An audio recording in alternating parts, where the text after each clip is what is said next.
খুব ভারাক্রান্ত মন নিয়ে আজকের এই অনুষ্ঠানটা শুরু করছি। আমরা জানি না, এখনো পরিসংখ্যানটা আমাদের কাছে এসে পৌঁছয়নি যে বিমান দুর্ঘটনায় কত মানুষের মৃত্যু হয়েছে। মাত্র একদিন আগে যে মর্মান্তিক ঘটনা ঘটেছে, যেভাবে এয়ার ইন্ডিয়ার বিমান বোয়িং 787 ড্রিম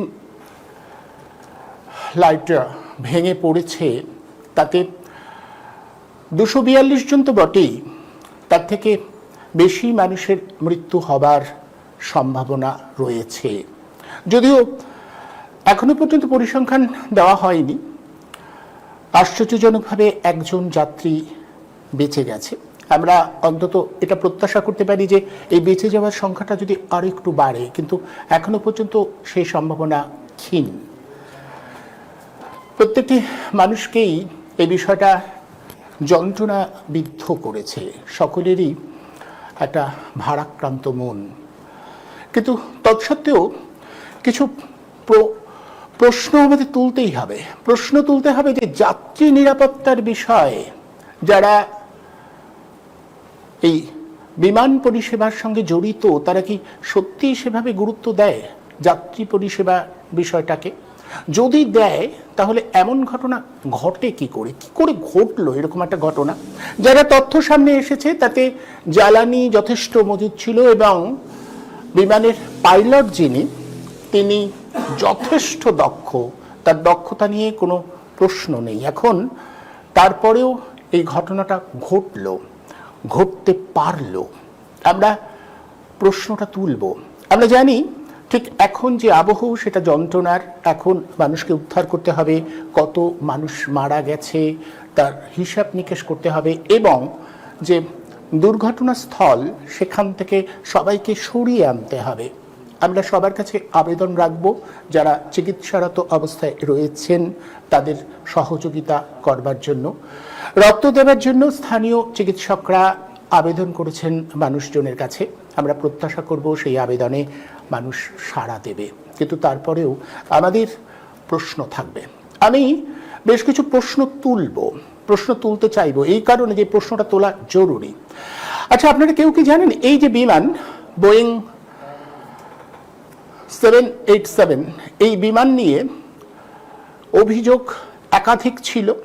এই বিমান যেভাবে তৈরি করা হচ্ছিল, তাতে এমন কিছু যন্ত্রপাতি লাগানো হচ্ছিল যেটা খুব ভালো নয়, এবং এর বিরুদ্ধে অভিযোগ করবার জন্য এই বিমান প্রস্তুতকারক যে সংস্থা, তার কারখানার একজন শ্রমিক খুব রহস্যজনকভাবে খুন হয়ে যান এবং আরেকজন বরখাস্ত হন।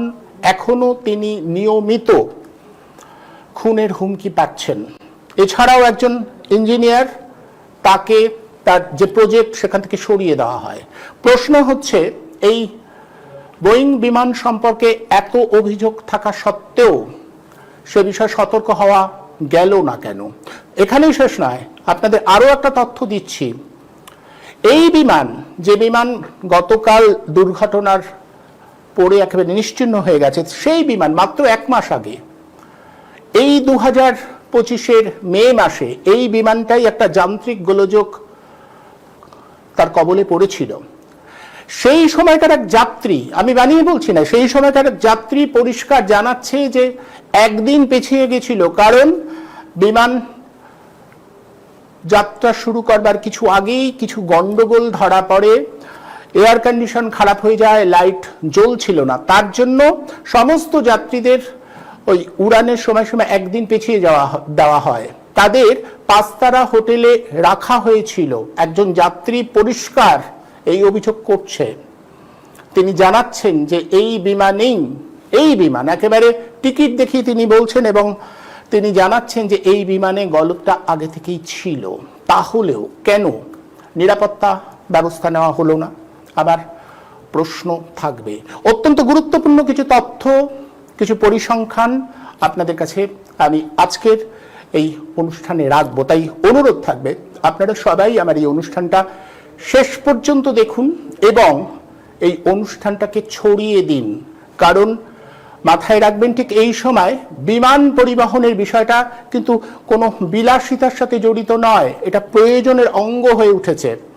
যারা এই বিমান পরিষেবার দায়িত্বে রয়েছেন বা বিমান পরিষেবার ব্যবসার সাথে যুক্ত, তারা কোটি কোটি টাকা তুলবেন আর যাত্রী নিরাপত্তা নিয়ে ভাববেন না। এটা কি করে হয়? কেন যাত্রীদের এমন বেঘোরে প্রাণ হারাতে হবে?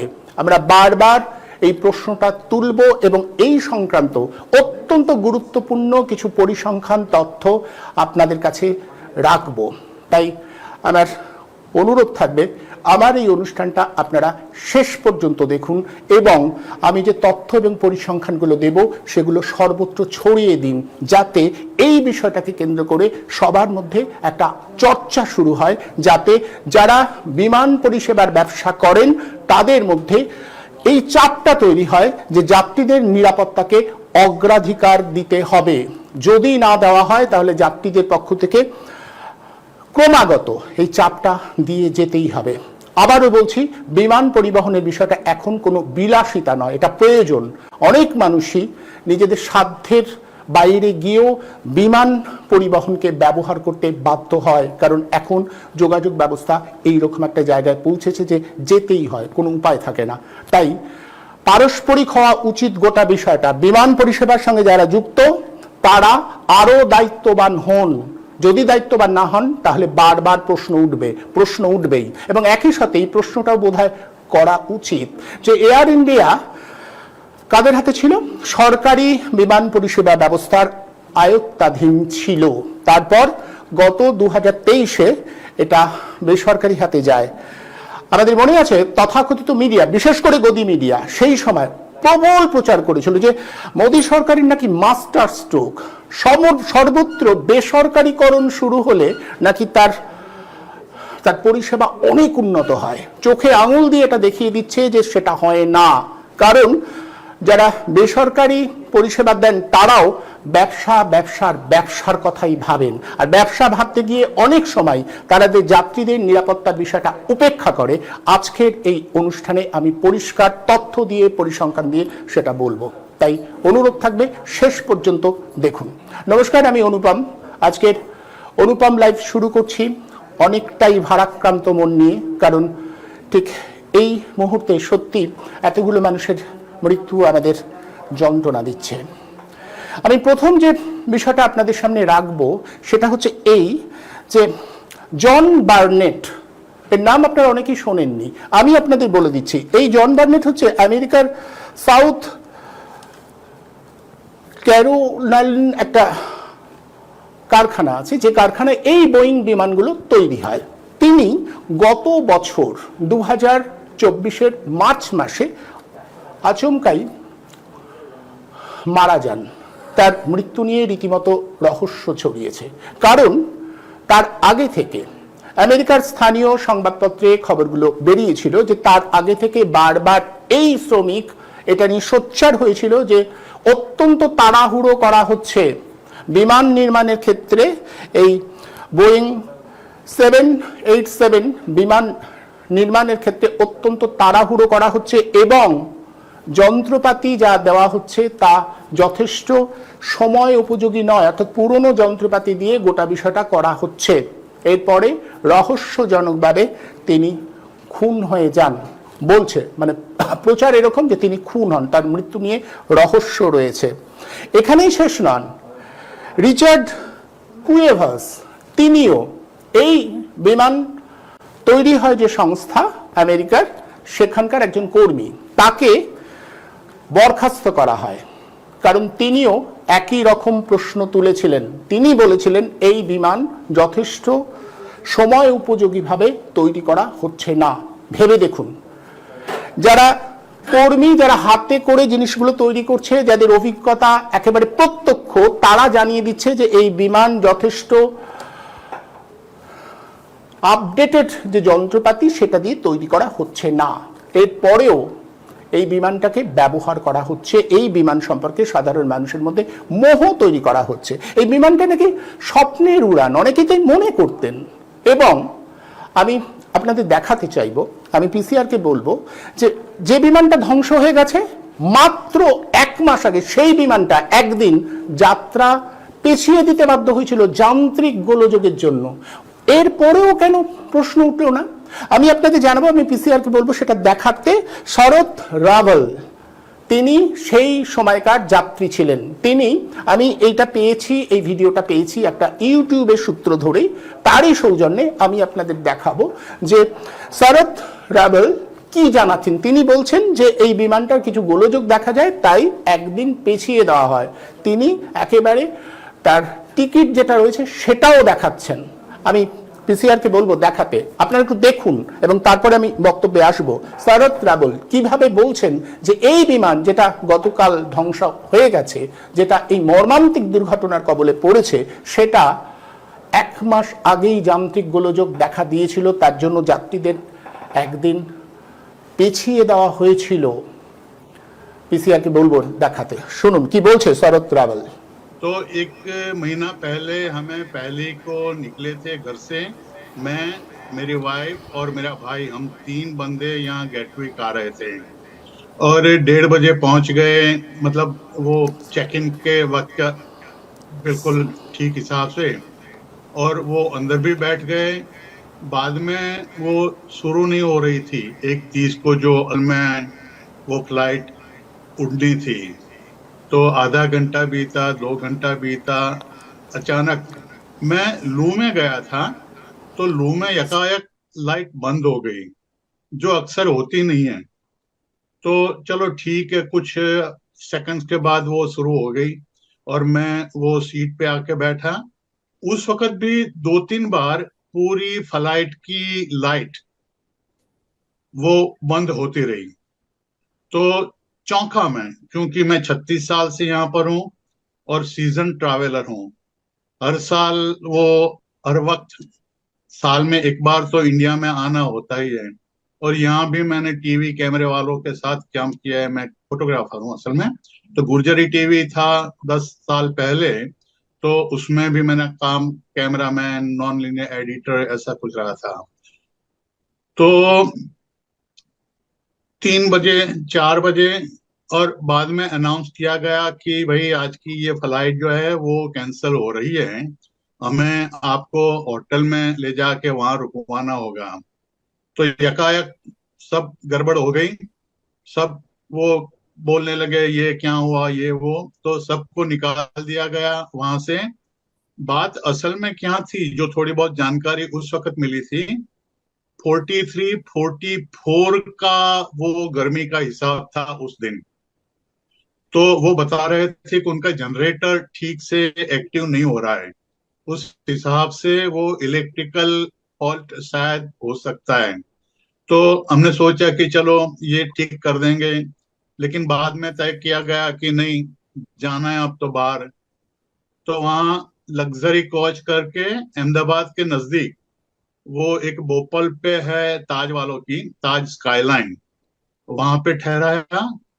और एक गांधीनगर में है, वहां ठहरा है। तो जो भी बंदे जा रहे थे होटल में, उनके लिए तो मुफ्त में 5 स्टार होटल का ये आनंद, वो मजा लेनी थी, ऐश करना था। दूसरे दिन सेकंड मई को हम आ गए।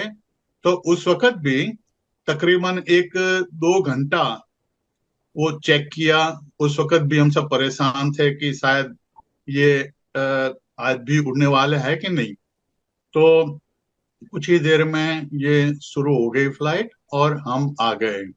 मैंने फेसबुक पे वो पोस्ट भी शेयर की थी कि चलो ये प्लेन तो ये नहीं उड़ा, लेकिन हमें वो 5 स्टार का वो एक मौका दे दिया है इंडिया वालों ने।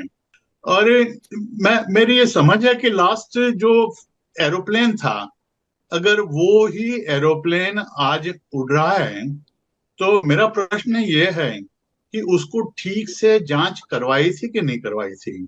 ये 787 की जो फ्लाइट है, उस वक्त जो प्रॉब्लम हुआ था, वो एक तकरीबन समझो 1.5 महीना हो गया। तो उसमें ठीक करवा के वो चलाना मुमकिन है, लेकिन शायद उसमें वही वजह से अगर प्रॉब्लम है, तो काफी दुखद है। तो उस दिन आप गैटविक जाने वाले थे लंदन, इसी जहाज, इसी नंबर की जहाज से? वो 2 को मैं आ गया, हम्म। दूसरी तारीख को वो हम उड़े वहां से और गेटविक पहुंच गए, लड़का लेने आया था, अब ठीक से है मतलब। हम्म। लेकिन ये आप ये कह रहे हैं मतलब कि ठीक है। अपना अनुभव ये बता रहे हैं कि 1 मई को भी इस तरह की घटना हुई। जब आप विमान में गए तो बत्तियां बंद हो गईं, विमान समय पर नहीं उड़ा और सारे यात्रियों को 5 स्टार होटल में रुकाया गया, ये कह रहे हैं आप? बिल्कुल बिल्कुल। आज ही मेरी वाइफ बात कर रही थी कि अगर ये 1 मई को हुआ होता तो क्या होता हमारे साथ, क्योंकि मैं हम 20 আপনারা শুনলেন, फैमिली मेंबर थे यहाँ पर। আপনারা আপনারা শুনলেন অত্যন্ত অত্যন্ত গুরুত্বপূর্ণ অভিযোগ। যাত্রী ছিলেন 1 মে, এবছরেরই 1 মে তিনি যাত্রী ছিলেন। আমি আবারও বলছি, একটি সর্বভারতীয় চ্যানেলের সৌজন্যে আমি এটা পেয়েছি। পরিষ্কার তিনি বলে দিলেন, শরৎ রাবল যার নাম যাত্রীর, তিনি পরিষ্কার বলে দিলেন যান্ত্রিক গোলযোগের কারণেই। তিনি এটাও বললেন যে পেশায় তিনি ফটোগ্রাফি করেন এবং সাংবাদিকতার সাথে যুক্ত, বিভিন্ন সূত্র থেকে তিনি কিছু সংবাদ সংগ্রহ করেন এবং সেখান থেকে তিনি জানতে পারেন যে যান্ত্রিক গোলযোগ ছিল এবং এই বিমানটি যে সেই বিমান, সেই সম্পর্কেও নিশ্চিত হয়ে তিনি জানিয়েছেন যে এই বিমানটি, তিনি টিকিট দেখিয়ে বলছেন যে এই বিমানটি, ভাবা যায়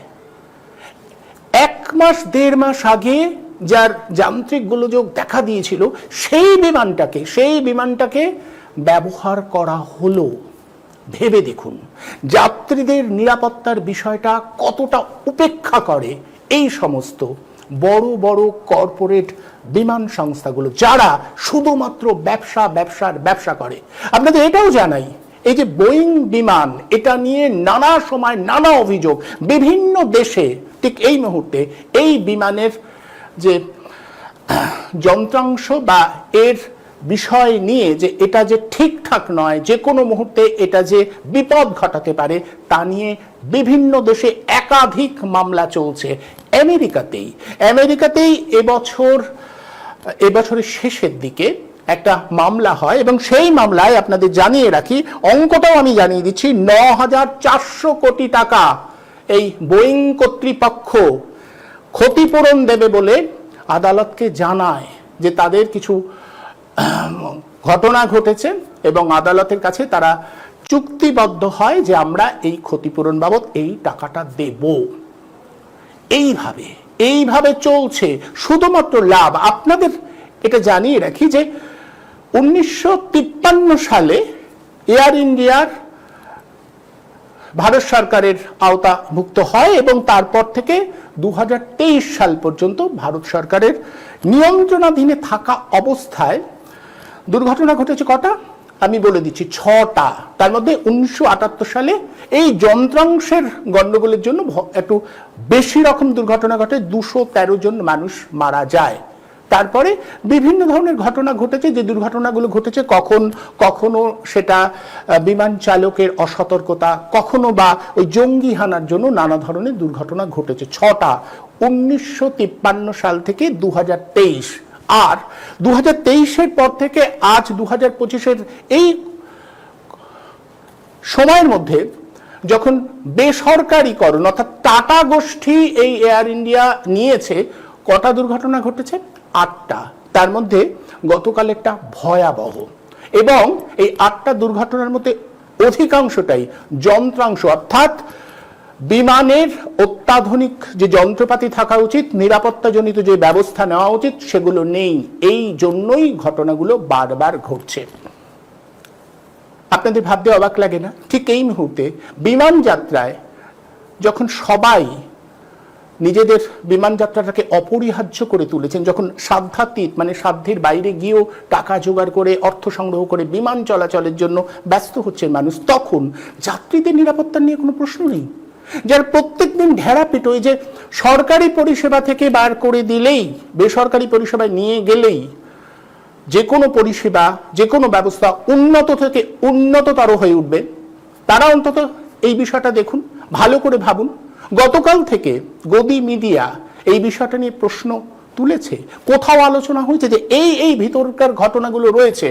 বারবার এই বিমানের যন্ত্রাংশ নিয়ে প্রশ্ন উঠেছে, একাধিক দেশে এটা নিয়ে মামলা চলছে এবং খোদ আমেরিকাতে বারবার এই বোয়িং কর্তৃপক্ষকে আদালতের কাছে হাজিরা দিয়ে বলতে হয়েছে তাদের যা যা ত্রুটি আছে সেটা তারা শুধরে নেবেন। সাধারণ মানুষকে এই জন্য এটা বলা যে আপনারা এবার একটু সচেতন হন। আপনাদের পরিষ্কার একটা নাম বলছি, শুনুন, স্যাম সালেহেফার হচ্ছে এই বোয়িং সংস্থার একজন উচ্চপদস্থ আধিকারিক, ইঞ্জিনিয়ার। তিনি বারবার করে যে পদ্ধতিতে বা যেভাবে এই বিমান প্রস্তুত করা হচ্ছে তা নিয়ে প্রশ্ন তুলেছেন। তিনি বলেছেন এটা কোনো তাড়াহুড়ো করে হয় না, হতে পারে না, তাতে যাত্রীদের ঝুঁকি বা যাত্রীদের ক্ষতি হতে পারে। বারবার এই প্রশ্নটা তুলেছেন বলে তাকে যে প্রজেক্টে এই ধরনের বিমান তৈরি করা হয় সেই প্রজেক্ট থেকে তাকে সরিয়ে দেওয়া হয়েছে। তিনি নিজেও বলছেন যে এই ধরনের বিমান যেভাবে তৈরি করা হচ্ছে সেটা যথেষ্ট নিরাপত্তার দিকে লক্ষ্য রাখা হচ্ছে না। তাহলে কি বিষয় দাঁড়াচ্ছে? শুধুমাত্র অর্থ উপার্জন করব, যাত্রীদের থেকে অর্থ নেব, এটাই বিমান পরিষেবার সঙ্গে যারা যুক্ত তাদের একমাত্র লক্ষ্য হয়ে উঠছে। কতগুলো তথ্য আপনারা পেলেন? আপনাদের পরিষ্কার জানাচ্ছি, প্রথম তথ্য হচ্ছে এই বিমান তৈরি করবার ক্ষেত্রে যে গাফিলতি হচ্ছিল সেটা প্রথম থেকে 2017 সাল থেকে এটার বিরুদ্ধে নানা জায়গায় মামলা শুরু হয় এবং যে কারখানায় এই বিমানগুলো তৈরি হয় সেই কারখানার যারা শ্রমিক তারা হাতে কলমে এই কাজটা করতে গিয়ে বুঝতে পারছিল যথেষ্ট অত্যাধুনিক যন্ত্রপাতি ব্যবহার করা হচ্ছে না। তার জন্য প্রতিবাদ করবার জন্য একজন শ্রমিকের মৃত্যু হয় এবং আরো একজন শ্রমিক এখন নাকি বিভিন্ন জায়গায় প্রাণনাশের হুমকি নিয়ে ঘুরে বেড়াচ্ছেন। আমেরিকার বেশ কটা জায়গায় এই সংক্রান্ত খবর সম্প্রচারিত হয়েছে। আমাদের প্রশ্ন, টাটা গোষ্ঠী গোটা বিষয়ে জানতেন না আমাদের দেশের সরকার? যাত্রীদের নিরাপত্তার বিষয়ে তারা ভাববেন না কেন? শুধু ব্যবসা করবার জন্য যে কোনো সংস্থার হাতে যে কোনো বিষয় তুলে দিলে কি ভয়াবহ পরিণতি হয়? এই ঘটনার কি তার প্রমাণ নয়? আপনারা কি এর পরেও সাধারণ মানুষের মধ্যে, আমি আবারও বলছি, প্রশ্নগুলো তুলুন। প্রশ্নগুলো তোলা খুব দরকার, খুব জরুরি এই প্রশ্নগুলো। এত বড় একটা দুর্ঘটনার পিছনে ব্যবসায়িক ঝোঁকটা বেশি করে কাজ করেছে। এই বিমান, যে বিমানটা গতকাল ধ্বংস হয়েছিল, 1.5 মাস আগে সেই বিমানের যন্ত্রাংশের ক্ষতির জন্য একদিন পেছিয়ে গেছিল। তারপরেও বিমান পরিষেবা কর্তৃপক্ষ এই বিষয়ে সজাগ হয়নি, তারা এই বিমানটাকে বাতিল করে দেয়নি। আমাদের প্রশ্ন, সাধারণ মানুষের জীবন রক্ষার বিষয় আদৌ কতটা ভাবছে এই সমস্ত সংস্থাগুলো? কেন এদের অত্যন্ত জরুরি ভিত্তিতে বিষয়টা মনে করিয়ে দেওয়া হবে না? এবং একই সাথে প্রশ্ন থাকবে, যারা বারবার এটা বলেন যে সরকারি পরিষেবার আওতার বাইরে গেলেই যে কোনো পরিষেবা অত্যন্ত উন্নত হয়ে ওঠে, তারাও নতুন করে ভাবতেই হবে তাদের। গতকাল যে ঘটনা ঘটেছে আমরা এখনো তার ঘোর কাটিয়ে উঠতে পারিনি, কিন্তু এটার সঙ্গে কতগুলো প্রশ্ন থেকে গেল। যাত্রী পরিষেবায় শুধু ব্যবসা আর ব্যবসার দিকে নজর দিলে নিরাপত্তার বিষয়টা কোথায় যাবে? কেন যাত্রীদের নিরাপত্তার বিষয়টা ভাবা হবে না? শুধু তো তাই নয়, গতকাল যে ঘটনা ঘটেছে তার পরিপ্রেক্ষিতে একটা হাসপাতাল একেবারে নিরাপদ, যারা এই বিষয়টার সঙ্গে ছিলেন তারাও আক্রান্ত হয়েছে। কতজন মারা গেছে এখন আমরা জানি না, সরকারি পরিসংখ্যান এখনো আসেনি। হাসপাতালের হোস্টেলে থাকা মানুষজনের কি পরিণতি হয়েছে আমরা এখনো জানি না। এই বিষয়গুলো আমাদের জানতে হবে, প্রশ্নগুলো করতে হবে, গভীরে ঢুকে প্রশ্নগুলো করতে হবে। প্রশ্নগুলো বারবার করা এই জন্য দরকার যে বিষয়টা আমাদের নিরাপত্তার সাথে জড়িত, আমাদের দেশের মানুষের নিরাপত্তার সাথে জড়িত। ইতিমধ্যেই গোটা বিশ্বজুড়ে এই ঘটনায় আলোড়ন পড়েছে। আমাদেরও নিশ্চয়ই এই পরিসংখ্যান, এই তথ্যগুলো নিয়ে সজাগ থাকতে হবে। আসুন একটু প্রতিক্রিয়া নিয়ে, আজ প্রতিক্রিয়া দেওয়ার জন্য আমি যাদের আমন্ত্রণ জানিয়েছি, আসুন তাদের কাছ থেকে এ বিষয়ে আমি কিছু প্রতিক্রিয়া নিই। যে এরকম একটা ধারণা তো প্রতিষ্ঠা হয়ে গেছে যে বেসরকারিকরণ হলে দারুণ হয়। আমাদের সঙ্গে রয়েছেন মেজবাহার শেখ, প্রাক্তন সরকারি আধিকারিক, এবং আমাদের সঙ্গে রয়েছেন গৌতম দত্ত, রাজনৈতিক বিশ্লেষক, একসাথে স্কুলের শিক্ষক। আমি মেজবাহার শেখের কাছেই প্রথম আসি। মিস্টার শেখ, আপনার কাছে আমি যেটা জানতে চাইব যে একটা প্রচার তো সর্বজন বিদিত যে সরকারি পরিষেবার থেকে বেসরকারি পরিষেবা অনেক বেশি ভালো হয়। এই ঘটনায় বেশ কিছু তথ্য আমি গতকাল থেকে সংগ্রহ করেছি বিভিন্ন জায়গা থেকে, এবং আমার মনে হলো যে এই তথ্যগুলো সাধারণ মানুষের কাছে রাখাটা খুব জরুরি। সাধারণ মানুষের জানুক, প্রশ্ন তুলুক, প্রশ্নটা চার জায়গায় চর্চিত হলে অন্তত কিছুটা চাপ তৈরি হয়। কোথাও মনে হয় না যে সরকারি পরিষেবার থেকে বেসরকারি পরিষেবা, এই যে ধারণা তৈরি করবার বা এই ন্যারেটিভ তৈরি করবার যে প্রয়াস চলছে, সেটার উপর একটা ধাক্কা লাগলো এই ঘটনা, সেটাই ধাক্কাটা দিল।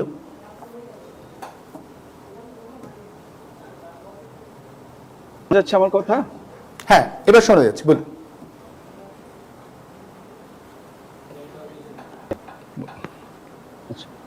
আমি একজন নাগরিক হিসেবে এই দেশের একজন নাগরিক, সরকারি বা অসরকারি যে পরিষেবা ব্যবস্থাগুলো রয়েছে, যেগুলোর সঙ্গে দৈনন্দিন সংযোগগুলো থাকে, সেই উপরে আমরা একটু মতামত আপনাদের সামনে চাইছেন। প্রথমেই আমি কথা বলি যে এতগুলো মানুষের চলে এই সমস্ত পরিবারের যারা মানুষজন, তাদের প্রতি আমি আন্তরিক একটা শোক প্রকাশ করার জন্য খুব অনাকাঙ্ক্ষিত বিষয়। মানুষ একটা দুর্ঘটনার কবলে পড়ে চলে গেলেন আমাদের দেশ থেকে। তাতে দেশের মানুষ আছেন, বিদেশের মানুষও আছেন, তাতে কিছু দক্ষ ব্যক্তি অনেক আছেন, সাধারণ নাগরিকও আছেন, সব মিলিয়ে আছে। আপনি যে এখন এই ঘটনাটা ঘটার পরে কি কারণে ঘটলো, এর মধ্যে কোন লেভেলের কোন স্তরের ত্রুটি বিচ্যুতি, এগুলো হয়তো তদন্তের পরিপ্রেক্ষিতে বেরিয়ে আসবে। এবং স্পষ্টতই বলি, হয় না কি হবে না এই শব্দটা ব্যবহার করলাম এই কারণে, আমাদের দেশের যে ধরনের সমস্ত তদন্তগুলো হয়, যে সমস্ত সংস্থাগুলো করেন, এবং যেহেতু রাজনৈতিক একটা পরিমণ্ডলের মধ্যে দিয়ে তদন্তকারী সংস্থাগুলোকে কাজ করতে হয়, যার ফলে একটা মানুষের মধ্যে, নাগরিক হিসেবে বিভিন্ন মানুষের মধ্যে এবং আমার মধ্যেও সেরকম একটা ভাবনা তৈরি হয় যে তদন্তগুলো সঠিকভাবে হবে কিনা। তো যাই হোক, আমরা ধরে নিচ্ছি যে এই তদন্তটা অত্যন্ত নিরপেক্ষভাবে তদন্ত হবে, এবং এই তদন্ত থেকে হয়তো এই দুর্ঘটনার কারণগুলো বেরিয়ে আসবে। আমরা পোস্টমর্টম করে জানতে পারবো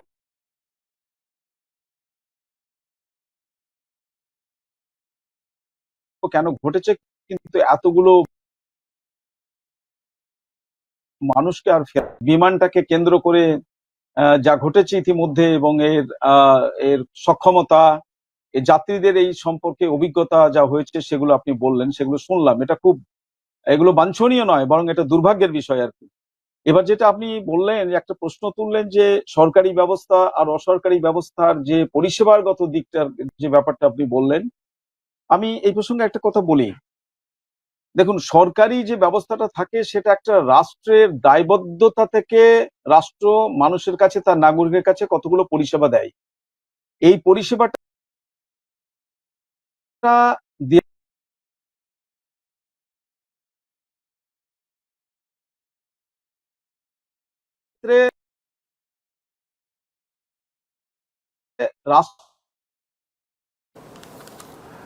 নেটের সমস্যার জন্য কখনো কখনো আটকে যাচ্ছে। সরকারের সেই সরকারি সংস্থা, শুনতে পাচ্ছেন? হ্যাঁ, মাঝে মাঝে আটকে যাচ্ছে। হ্যাঁ, বলুন। শোনা যাচ্ছে? হ্যাঁ, এবার শোনা যাচ্ছে, বলুন। সরকারি যে সংস্থাগুলো পরিচালিত হচ্ছে সরকারের দ্বারা, সেই সংস্থাগুলোর কিছু ক্ষেত্র আছে যেখানে কোনো রকমের, যেখানে হচ্ছে মুনাফার প্রশ্ন থাকে না, এটা সরাসরি পরিষেবা দেওয়ার বিষয় থাকে। আবার কিছু কিছু সরকারি সংস্থা আছে যেখানে সরকারকে একটু মুনাফা করতে হয়। যেন আমি প্রসঙ্গক্রমে বলি যে কলকাতায় যে বাসগুলো চলে, সেখানে হচ্ছে যে সেটা পরিষেবা, সরকারি পরিষেবা, কিন্তু মানুষ সেই পরিষেবাটা পয়সা দিয়ে কেনে। আবার হাসপাতালে যে ডাক্তার আমরা রুগী দেখাতে যাই, সেটাও একটা পরিষেবা, সেখানে আমরা ন্যূনতম একটা পয়সা দিই, সেটা পয়সার বিনিময়ে পাওয়া নয়, বলা যেতে পারে সেটা সম্পূর্ণ সরকারি ব্যয়ে একটা পরিষেবা ব্যবস্থা। ঝঞ্ঝাট ব্যতি রেখে একটা পরিষেবা দেওয়া দায়িত্ব সরকারের এসে যায় আর কি। অসরকারি যে ব্যবস্থাগুলো থাকে তাদের ক্ষেত্রে যদি বলি তাহলে হচ্ছে তারা পরিষেবা দিতে আসছে, কিন্তু তাদের কাছে থাকে মুনাফার বিষয়টা আর একটা প্রাধান্য থাকে। অর্থাৎ পরিষেবাটাকে যদি আমি 50 নম্বর দিই, তাহলে তাদের দৃষ্টিতে থাকে মুনাফা অর্জন, সেখানেও আমি 50 নম্বর দেবো। এখানে অনেক ক্ষেত্রে সরকারকে সাবসিডি দিতে হয়, হয়তো দেখা যায় মুনাফা হচ্ছে না, কিন্তু সরকারের সেটা একটা অন্যরকম দায়বদ্ধতা থাকে। আমি বলছি না সরকারি পরিষেবাগুলো সম্পূর্ণ ত্রুটিমুক্ত এবং সেখানে মানুষের কোনো এরকম ঝঞ্ঝাট পোয়াতে হয় না, সেখানেও আছে, ট্রেনের মধ্যে আছে, বাসের মধ্যে আছে, ঝরঝরে বাস চলছে, ট্রেনের মধ্যে নানান রকম পরিষেবা ব্যবস্থা দুর্বল হয়ে গেছে, এগুলো আছে, কিন্তু সেখানে মুনাফার জায়গাটা থাকে না। কিন্তু অসরকারি ব্যবস্থায় যেটা থাকে সেটা হচ্ছে তাদের পরিষেবা দেওয়ার উদ্দেশ্য হচ্ছে যে আমি টাকার বিনিময়ে পরিষেবা দেব। একদম। প্রশ্নটা এইখানেই আসছে যে আমি যখন একটা অসরকারি ব্যবস্থা শুরু করছি, সেই ক্ষেত্রে আমি যখন টাকা দিয়ে তোমার কাছ থেকে পরিষেবাটা কিনছি অসরকারি ব্যবস্থার কাছে, তাহলে তাদের দায়িত্বটা বর্তে যায় যে মানুষকে কতখানি তারা নিরাপদ পারে, মানটা কতখানি হবে, এইটা তাদের দায়িত্বের মধ্যে বর্তায়। কিন্তু তাদের ঝোঁকটা যখন থাকে যে মুনাফার দিকে ঝোঁকটা থাকে, আমি একটু আগে বলেছি যে 50% যদি পরিষেবা আর 50% মুনাফা, এবং কখনো কখনো ধরে নিতে পারি মুনাফাই তাদের মেন টার্গেট হচ্ছে মুনাফা, অর্থাৎ পরিষেবা বিক্রি করে আমি মুনাফা করব, এইটা হচ্ছে তাদের টার্গেট। তাদের তো নিজের ঘরের পয়সায় করতে আসবে না, সরকার যেমন ঘরের পয়সায় মানুষ যে ট্যাক্স দেয়, ট্যাক্সের টাকায় মানুষ কি পরিষেবাটা ঘুরিয়ে দেয়। কিন্তু অসরকারি সংস্থাগুলো তারা মুনাফার জন্য এই কাজগুলো দায়িত্ব নয়, এইগুলোর মধ্যে ঢুকে যায় আর কি, সে বিমান হোক, ট্রেন হোক, যাই কিছু হোক আর কি, এগুলোর মধ্যে তারা ঢুকে যায়। এবার আমার একটা অন্য প্রশ্ন আছে যে সরকারি সিদ্ধান্ত মতো যদি এই রকম বিমান পরিষেবা থেকে বা পরিবহনের যত রকমের পরিবহন ব্যবস্থা আছে বা স্বাস্থ্য সংক্রান্ত বিষয়গুলো যে পরিষেবাগুলো আছে এগুলো সরকারের অনুমতি সাপেক্ষ হয়, তাহলে প্রশ্ন আসলো সরকার যদি অসরকারি ব্যবস্থাকে আহ্বান করে এবং সেইটা যদি তারা মুনাফার জন্যই করে থাকে, অসরকারি ব্যবস্থাগুলো যদি মুনাফার জন্য করে থাকে, তাহলে একটা বড় প্রশ্ন আসলো সরকার যখন অনুমতি দিয়েছে তাহলে সরকারের নিয়ন্ত্রণ ব্যবস্থাটা কেমন থাকবে এই অসরকারি ব্যবস্থার উপর। My point is this is very clear যে সরকার যখন অনুমোদন দিয়েছে একটা অসরকারি ব্যবস্থাকে, তাহলে সরকারের কি কোনো নিয়ন্ত্রণ থাকবে না? একটু আগে যিনি একজন যাত্রী আপনি দেখাচ্ছিলেন তার তিক্ত অভিজ্ঞতার কথা, তাহলে এটা কি শুধু যাত্রী আর যারা অসরকারি বিমান পরিষেবা ব্যবস্থার দায়িত্ব নিয়েছেন এটা কি তাদের মধ্যে থাকবে, নাকি এখানে সরকারের কোনো ভূমিকা থাকবে? তারা কখনো এটার মধ্যে ইন্টারফেয়ার করবে কিনা, তারা নিয়ন্ত্রণ করবে কিনা, তারা এইটার উপর কোনো হস্তক্ষেপ করবে কিনা, দ্যাট ইজ অ্যানাদার কোশ্চেন। অর্থাৎ আমি দিয়ে দিলাম, সরকারও মুনাফা করছে, এখানে সরকার একটা পরিষেবা দিয়ে দিল, তার কাছ থেকে একটা মোটা টাকা ট্যাক্স নিয়ে একটা অসরকারি ব্যবস্থাকে আহ্বান করে দিল, সরকার একটা ট্যাক্স পেয়ে গেল, বাস সরকার হাত গুটিয়ে দিতে পারে? কখনো পারে না। তুমি যখন অনুমতি দিয়েছো তোমার দেশে, একদম মানুষের দায়িত্ব তাকে নিতে হবে। ঠিক ঠিক, এক্স্যাক্টলি। আমি এইখানটা বলছি যে তুমি তাহলে যখন দেখলে যে যাত্রীটি উনি ওনার তিক্ত অভিজ্ঞতার কথা বলছিলেন, 5 স্টার হোটেলে গিয়ে রেখে দেওয়া হলো, সেই মানুষগুলো ওখানে র্যালিজ করছে, সে ভুলে গেল তার যন্ত্রণার কথা, তার একদিন ডিলে হয়ে গেল, তার অনেক লোকসান হলো, কারো হয়তো ওখানে খুব গুরুত্বপূর্ণ কাজ ছিল ওই দেশে, লন্ডনে তার হয়তো গুরুত্বপূর্ণ কাজ থাকতে পারে, ইন্টারভিউ থাকতে পারে, কোনো বিজনেস থাকতে পারে, তাহলে তার একদিন ডিলে হয়ে ক্ষতিটা হয়ে গেল। তাহলে এই যে ঘটনাগুলো ঘটছে সেটা সে মানুষকে ভুলিয়ে দিতে চাইছে, তোমাকে আমি একটা 5 স্টার হোটেল নিয়ে রাখলাম, তুমি র্যালিজ করো, খাও দাও, ইত্যাদি ইত্যাদি, কিন্তু সেটা তো অবজেক্টিভ নয়, মানুষকে এটা ভুলিয়ে দেওয়া, মোহগ্রস্ত করে রাখছে। এইগুলো ক্ষেত্রে সরকারের একটা নিয়ন্ত্রণ থাকার দরকার আছে। তাহলে দুটো দিক বেরিয়ে আসতে পারে। একটা হচ্ছে যখন অসরকারি ব্যবস্থা যখন তারা দায়িত্ব নিয়েছে, মুনাফাটা তাদের কাছে যখন চিন্তা থাকে, তখন সরকারকে ভাবতে হবে মুনাফা করার জন্য যখন লোকগুলো এসছে করুক সে মুনাফা। পৃথিবীর অনেক দেশ আছে যেখানে সম্পূর্ণ রাষ্ট্রীয় চলে না, অনেক অসরকারি ব্যবস্থা, পিপিপি মডেল অনেক শুরু হয়ে গেছে এখন বিশ্বে। ধরে নিলাম মানতে হচ্ছে উন্নয়নের পরিপ্রেক্ষিতে রাষ্ট্রের হয়তো ক্ষমতা নেই, কিন্তু প্রশ্নটা হলো তুমি অনুমতি দাও, কিন্তু তার নিয়ন্ত্রণটা যদি তুমি আলগা করে দাও, সম্পূর্ণ যদি ওদের হাতে ছেড়ে দাও, তাহলে তোমার রাষ্ট্র ব্যবস্থার কি প্রয়োজন আছে? তাহলে লুটে পুটে খাবে। তাহলে ব্রিটিশ অন্য সাম্রাজ্যবাদী শক্তিগুলো যেমন আমার দেশকে লুটে পুটে খেয়েছিল, তাহলে এটা কি সেই দেশ নাকি? আমি একটা স্বাধীন একটা সার্বভৌম রাষ্ট্র, তোমার একটা ক্ষমতা আছে, তুমি একটা মানুষকে অনুমতি দিয়েছো, তুমি দেখবে না সে ঠিকমতো মানুষকে পরিষেবা দিচ্ছে কিনা? তোমার একটা কন্ট্রোল থাকবে না, সরকারের কোনো নিয়ন্ত্রণ থাকবে না। এটা যেমন একটা দিক, উল্টো দিকে যারা পরিষেবা দিচ্ছেন তাদেরও এই ব্যাপারটা নিয়ে সতর্ক থাকার দরকার আছে আর কি। এই একটা ব্যাপার। আর একটা জিনিস আমি বলি যে এই অসরকারি ব্যবস্থাগুলোর মধ্যে তারাও অনেক সময় করে কি, যে সমস্ত মানুষজনকে তারা নিয়োগ করেন সেই নিয়োগের ক্ষেত্রেও দেখা যায় খুব দক্ষ মানুষগুলো তারা অনেক সময় নিয়োগ করছেন না। একই ব্যক্তিকে হয়তো 24 ঘন্টা কাজ করাচ্ছেন, একজন পাইলটকে হয়তো 18 ঘন্টা 20 ঘন্টা কাজ করাচ্ছেন, তিনি ঘুমোতে পারছেন না, তিনি বিশ্রাম নিতে পারছেন না। আবার অনেক ক্ষেত্রে যারা অন্য ক্ষেত্রে একটু সাবসিডিয়ারি লেভেলে পরিষেবা দেওয়ার সঙ্গে যুক্ত আছে, তারা অনেক নন টেকনিক্যাল পার্সন আছে, তারা অত ভালো বোঝেন না, কিন্তু তাকে অল্প পয়সা দিয়ে তাদেরকে রেখে দিয়েছে। এই যে একটা মানে অল্প পয়সায় বেশি মুনাফা করার ঝোঁকগুলো থাকে অসরকারি ব্যবস্থায়, একদম। এগুলো একটা দিক আছে। ফলে আমি আপনার একদম মিস্টার শেখ, আপনার বক্তব্য একদম খুব পরিষ্কার। আপনি চমৎকার বিষয়টা উল্লেখ করেছেন যে মুনাফার জন্য তো এটা হয়। আমি যেটা বললাম যে খারাপ যন্ত্রপাতি, কম দামের যন্ত্রপাতি ব্যবহার করা হচ্ছে আজকের এই অত্যাধুনিক যুগে। কেন খারাপ যন্ত্রপাতি ব্যবহার করা হবে? এটা বলছে যে শ্রমিকরা, যারা কর্মী, যারা হাতে কাজ করছে, তারা বলেছে, এবং তার জন্য তাদের শাস্তির মুখে পড়তে হয়েছে। আমি এখানেই আসবো গৌতমের কাছে। গৌতম, আপনার কাছে আমার জিজ্ঞাসা, যে বিষয়টা উল্লেখ করলেন মিস্টার শেখ, যে আসলে মুনাফা এবং যাত্রী নিরাপত্তা, এটা সমন্বয় করতে হবে। সেই সমন্বয় করাটা কি আদৌ সম্ভব? বা যারা মুনাফার দিকটা বেশি করে ভাবে, তারা কি এটা পারবে আদৌ করতে? আমি আপনাদের বলি, মুনাফার প্রয়োজনেও কিন্তু যাত্রী নিরাপত্তা ব্যবস্থা আরো গুরুত্ব দিয়ে ভাবা উচিত। কারণ আমি একটি পরিসংখ্যান দিয়ে আপনাদের বলি। পরিসংখ্যান বলছে যে ট্রেন্ড চলছে, যেভাবে এগিয়ে যাচ্ছে বিমান পরিবহন ব্যবস্থার, মানুষের বিমান পরিবহনে যাতায়াত করবার প্রবণতা, তাতে করে দেখা যাচ্ছে যে 2020 সালে প্রায় 70 কোটি মানুষ যাতায়াত করবে এবং আন্তর্জাতিক ক্ষেত্রে প্রায় 16 কোটিরও উপর মানুষ নিয়মিত যাতায়াত করবে। বিভিন্ন রাজ্য থেকে বিভিন্ন রাজ্যে চিকিৎসার প্রয়োজনে প্রচুর মানুষ এক রাজ্য থেকে আরেক রাজ্যে যায়। পশ্চিমবঙ্গের কথাই যদি বলা যায়, পশ্চিমবঙ্গ থেকে প্রচুর মানুষ চিকিৎসার প্রয়োজনে হায়দ্রাবাদ, বেঙ্গালুরু এবং বিভিন্ন জায়গায় যাচ্ছে। এই যে তার যদি এই পরিণতি হয়, এই পরিষেবা যদি তারা দেখে, তাহলে পরে তাদের মধ্যে এক ধরনের আর্তনাদ, যন্ত্রণা অনুভূত হবে। আমি আপনাদের বলি, 2022 এবং 23 সালে প্রত্যাশার চেয়ে প্রায় 26% মুনাফা বেশি লাভ হয়েছে। তারপরেও এরা ভালো পরিষেবা কেন দিতে চায় না? আজকে কোর্টে গিয়ে একটা বিচার হচ্ছে, বিচারের মধ্যে দিয়ে একটা রায় বেরোচ্ছে, এটা সত্যি কথা, কিন্তু একটি প্লেন ক্র্যাশ হয়ে গেলে, একটি বিমান দুর্ঘটনা হয়ে গেলে পরে সেখানে কোনো বিচারের জায়গা নেই, কোনো মানুষকে রেস্কিউ করবার কোনো সময়টুকু থাকে না। সমস্ত মানুষের অনিবার্য মৃত্যু তার চোখের সামনে এসে দাঁড়ায়। সুতরাং এটা আমাদের ভাববার সময় এসেছে।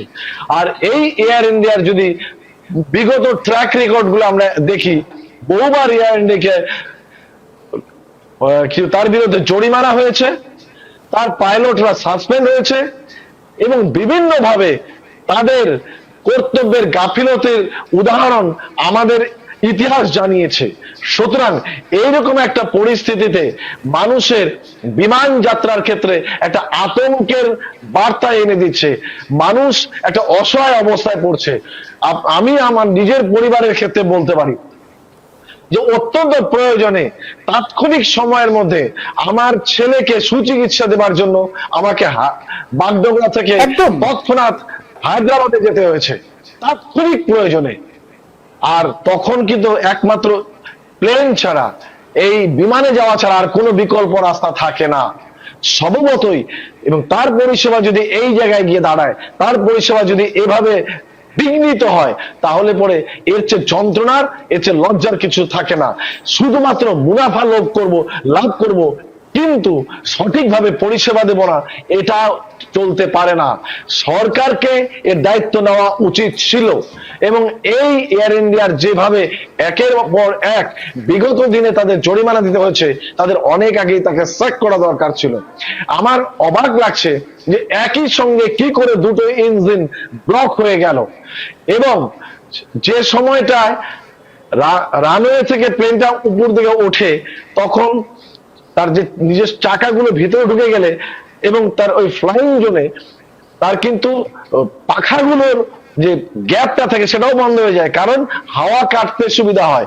সেটাও ঠিক মতো ব্যবহার হয়েছে কিনা আমাদের জানা একদম, আমি বলে দিচ্ছি এইগুলো নিয়ে নানা প্রশ্ন আছে, এগুলো নিয়ে নানা প্রশ্ন আছে। প্রশ্নগুলো এরকম যে ইঞ্জিন ঠিকমতো কাজ করেছিল কিনা, এমনকি বিপদ বার্তা, আপৎকালীন বিপদ বার্তা দেবার ক্ষেত্রেও বোধহয় কিছু সমস্যা ছিল। হ্যাঁ মিস্টার শেখ, আপনি কিছু বলতে চাইছেন? হ্যাঁ, সেটা হচ্ছে এই অসরকারি ব্যবস্থাগুলোর ক্ষেত্রে যেটা ঘটে, সরকারের লাভ হোক লোকসান হলো, পরিষেবার ক্ষেত্রে তার কিছু এসে যায় না। সে লোকসান দিয়েও বাস চালাচ্ছে, ট্রেন চালাচ্ছে, পরিষেবার মান নেমে যাচ্ছে, কিন্তু তার লাভের দিকটা খুব একটা খেয়াল থাকে না, মানে নজর থাকে না। কিন্তু অসরকারি ব্যবস্থায় যেটা সমস্যা হচ্ছে, এই যে মানে চুটিয়ে, মানে আমি শব্দটা ব্যবহার করছি, সরি এই শব্দটা ব্যবহার করতে হলো, এই যে ঢালাও ভাবে আমি অসরকারি ব্যবস্থাকে আহ্বান করছি, অসরকারি ব্যবস্থাগুলো পরিষেবার মানটা কমিয়ে দিয়ে সে মুনাফাটা করতে চাইছে। এইটা একটা খুব বাজে ট্রেন্ড, এই ঝোঁকটা অত্যন্ত বিপজ্জনক। তারা ভাবছে যদি আমি খুব উন্নত মানের পরিষেবা দিই, তাহলে উন্নত মানের পরিষেবা দিতে গেলে আমার মুনাফাটা কমে যাবে। ফলে সে করছে কি, যে কম মানে পরিষেবা মানটাকে নামিয়ে দাও, মুনাফাটাকে বেশি করো। আবার এটাও ঠিক, যেটা গৌতম বাবু প্রসঙ্গক্রমে একটু আসলেন, আমি সেটাকে একটু ধরে নিয়ে বলছি, যে এদেরও তো একটা প্রতিযোগিতার বাজার আছে, জায়গা একদম। আছে। অর্থাৎ এরা প্রতিযোগিতা করছে। ধরুন বিমান চালাচ্ছে, অসংখ্য কোম্পানি বিমান চালাচ্ছে, অসংখ্য কোম্পানি বিমান তৈরি, আমি তৈরি প্রসঙ্গটা বাদ দিলাম, বিমান যারা চালাচ্ছে খদ্দের টানবার জন্য পরিষেবার মান, তারা যদি মনে করে যে আমার পরিষেবার মানটা নামিয়ে দিয়ে মুনাফাটা বেশি করবো, তাহলে একটা সময় আসবে তার দিকে আর মানুষ যাবে না। আজকে ড্রিমলাইনার যে ঘটনাটা ঘটালো, আগামী দিনের মানুষ ড্রিমলাইনারের টিকিট কাটতে গিয়ে 3 বার ভাববে।